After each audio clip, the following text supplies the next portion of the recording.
네, 7번째 7번 프린트 보겠습니다.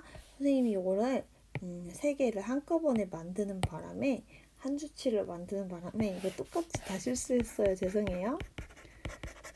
이걸로 바꿔주시고 오늘은 결국적으로 구름이 만들어지는 과정에 대해서 공부할게요. 오늘 내용이 굉장히 많아요. 그러니까 여러분들이 필기할 때도 조금 집중해서 더 들어줬으면 좋겠습니다. 자, 일단은 단열 변화입니다. 열을 차단한다 이런 느낌이에요. 자, 외부의 열 출입이 없어요. 즉 차단했어요. 열 출입이 없이 그냥 단순히 공기의 부피만 변화하는데 이 부피 변화만으로 내부의 온도가 변하는 현상을 말합니다. 내부라고 좀 제가 조금 더 보충하겠습니다. 열 출입이 있었던 건 아닌데 그냥 공기의 부피 변화가 있음으로써 온도가 변할 수도 있거든요. 그래서 이거를 우리가 단열 변화라고 합니다. 자, 그래서 이 단열 변화에 단열 팽창과 단열 압축이 있는데 단열 팽창을 먼저 공부를 해볼게요. 자, 이 단열 팽창을 보려면 일단은 우리 외부 공기 밀도를 좀 알면 좀 도움이 될 거예요. 점으로 한번 찍어볼게요. 선생님이 얘기했었죠. 우리 지표면 근처. 여기 지금 다 지표면이라고 해봅시다. 여기 다 지표면이에요. 지표면 근처의 공기의 양이 어떻다고 했죠? 대부분 여기 몰려있다. 기압이 되게 높아요. 그러면서 점점 올라갈수록 기압이 낮아진다고 했습니다. 이걸 먼저 개념을 알고 외부 기압이 여기는 높고 여기는 기압이 낮습니다. 이걸 알고 시작하면 훨씬 도움이 될 거예요. 자, 그래서 여기서 우리가 구름이 만들어지려면 일단은 공기 전체가 아니라 공기 덩어리, 그 일부분의 덩어리가 이게 만들어져야 돼요. 자, 그래서 한 덩어리가 있다고 해봅시다. 자, 이 덩어리가 있는데 이 덩어리가 이 주변 공기도 이 덩어리를 누르겠죠. 그 누르는 힘을 우리가 기압이라고 불러요. 그래서 처음에 이 공기 덩어리를 누르는 힘이 굉장히 커요. 굉장히 커요. 이렇게. 물론 이 안에 있는 공기 덩어리도 얘네를 밀어내는 힘이 있겠지. 하지만 이 기압이 높으니까 이 주변에서 누르는 힘이 굉장히 컸다가 이 공기 덩어리가 올라가게 되면 이 공기 덩어리 자체가 올라가게 되면 이제 주변에 눌러주는 애들이 많지 않은 거야. 그래서 공기가 덩어리가 많이 팽창을 하게 돼요. 그래서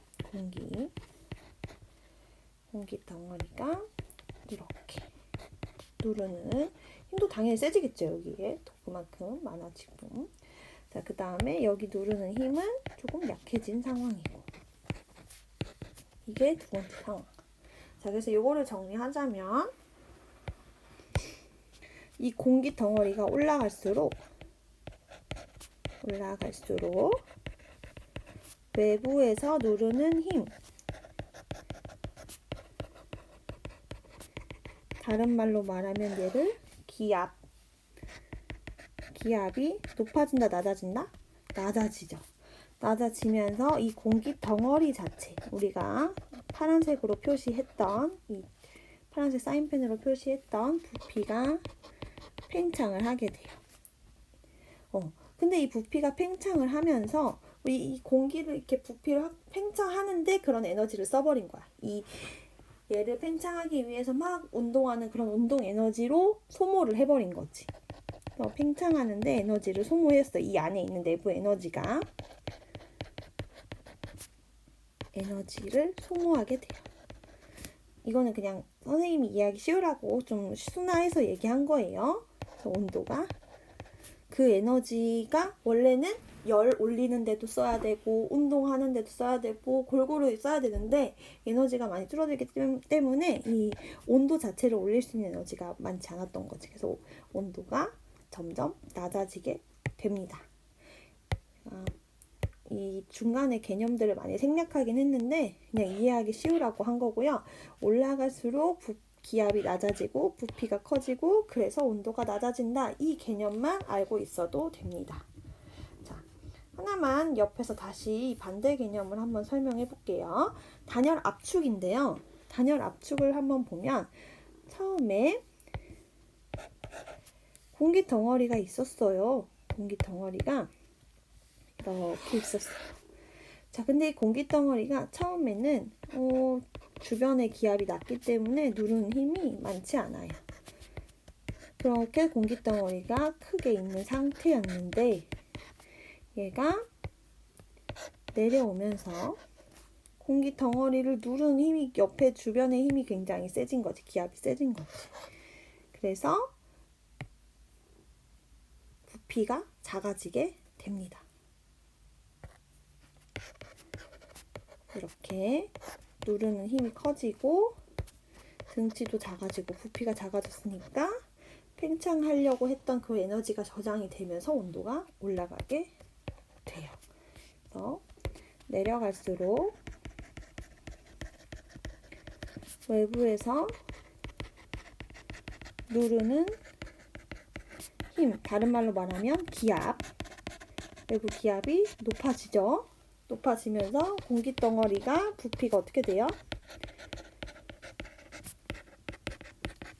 작아졌어요. 그러면서 원래는 팽창할 때 에너지 쓴다고 했는데 그런 에너지가 운동하는 에너지가 저장이 되는 거지. 소모가 안 되고. 그래서 이거를 온도 높이는 데 쓸 수 있는 거죠. 그래서 온도가 상승한다. 이 개념입니다. 근데 우리가 이렇게 생각하시면 되고, 그런데 우리가 구름의 개념은 단열 압축이 아니라 단열 팽창이다. 그래서 이 부분을 위주로 기억을 해주시면 좋겠습니다. 네, 그래서 구름 생성 원리를 밑에서 한 번 더 설명할게요. 네, 그래서 우리가 이제 구름의 생성 원리를 볼 건데요. 너무 중요해요. 이 내용은 여러분들이 이 과정을 다 기억해야 되고 순서도 굉장히 중요하기 때문에 정말 잘 알아줘야 되는 문제입니다. 자, 우리가 단열 팽창에 의해서 이렇게 구름이 만들어진다라고 해서 이제 단열 팽창에 대해서 공부를 했는데 이 단열 팽창의 처음 조건이 일단은 상승해야 돼요. 공기 덩어리가 상승. 공기 덩어리가 상승을 해야 됩니다. 어떤 상승을 하던지 간에 일단 상승을 하고 나면 그 주변의 기압이 어떻게 되죠? 감소하죠. 주변의 공기의 양이 선생님이 높이 올라갈수록 줄어든다고 얘기했습니다. 이것도 하나 써줄까요? 이 내용도 높이 올라갈수록 주변 공기양이 적어지기 때문에 주변 공기양이 적어진다. 다른 말로 그 기압이 감소한다.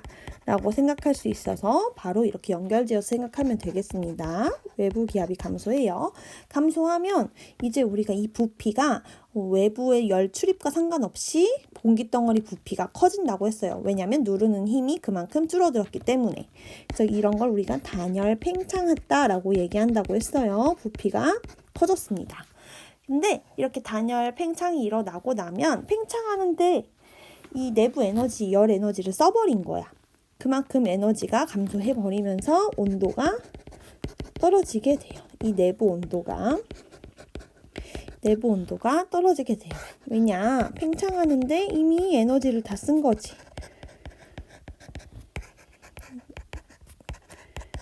소모를 했어요. 즉, 이걸 열 에너지라고 봐도 무관합니다.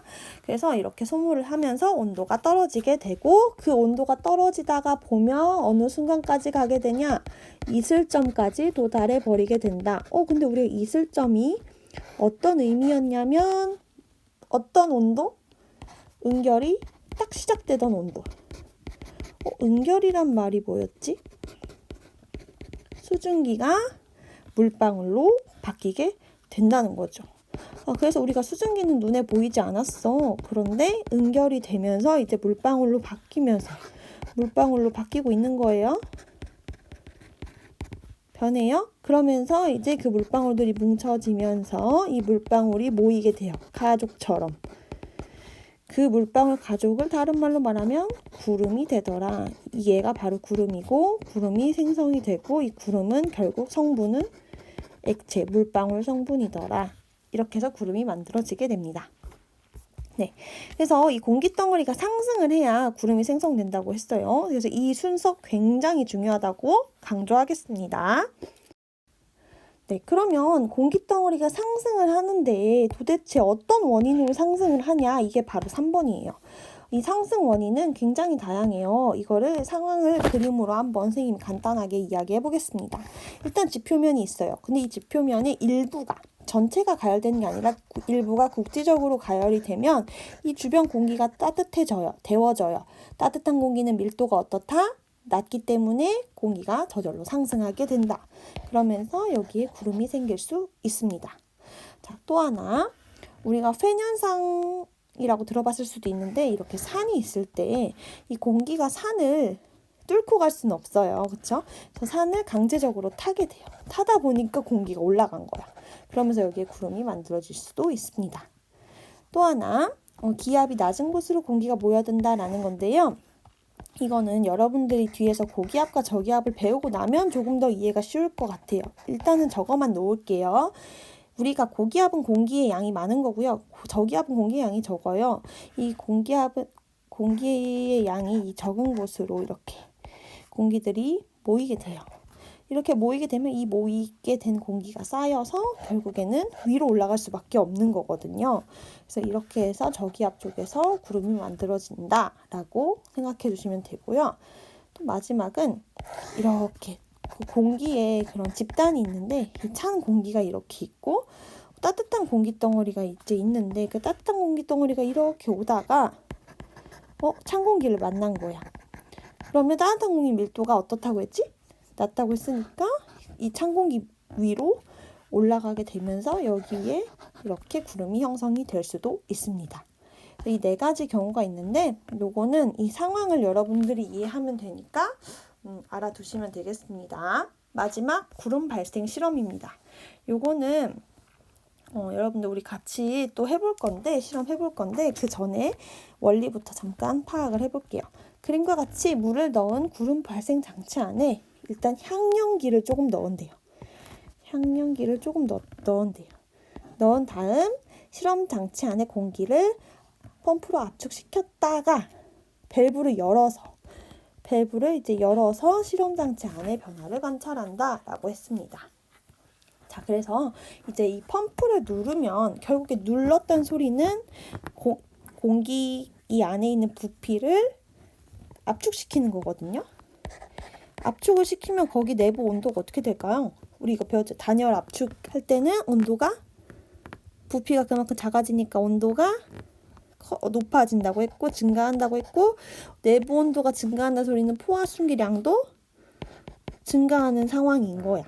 그런데 여기서 뚜껑을 열어버렸대. 그러면 공간이 굉장히 갑자기 커지면서 공기가 팽창을 하겠죠? 내부 온도가 어떻게 될까요? 쭉 떨어지겠죠. 하강하겠죠. 감소하겠죠. 또는 감소. 그래서 포화 숨기량 자체가 감소하고 그래서 금방 응결 상태에 도달해서 응결 상태가 되면 이제 수증기가 물방울로 바뀌면서 우리 눈에는 뿌옇게 흐려지는 어떻게 보면 안개 같은 어떻게 보면 구름과 같은 이런 모습을 보이게 됩니다. 이게 바로 구름 발생 과정의 실험이에요. 근데 이때 향연기를 넣는다고 했는데 그 이유는 우리가 수증기가 이렇게 모여가지고 물방울을 만들 때 우리가 눈 같은 거 뭉쳐서 눈사람 만들 때 그 안에 돌 같은 거 넣으면 훨씬 뭉쳐지기 쉽죠. 그런 것처럼 이 향연기 입자, 향연기를 구성하는 입자가 있는데 그 입자가 수증기 응결을 도와주는 역할을 해요.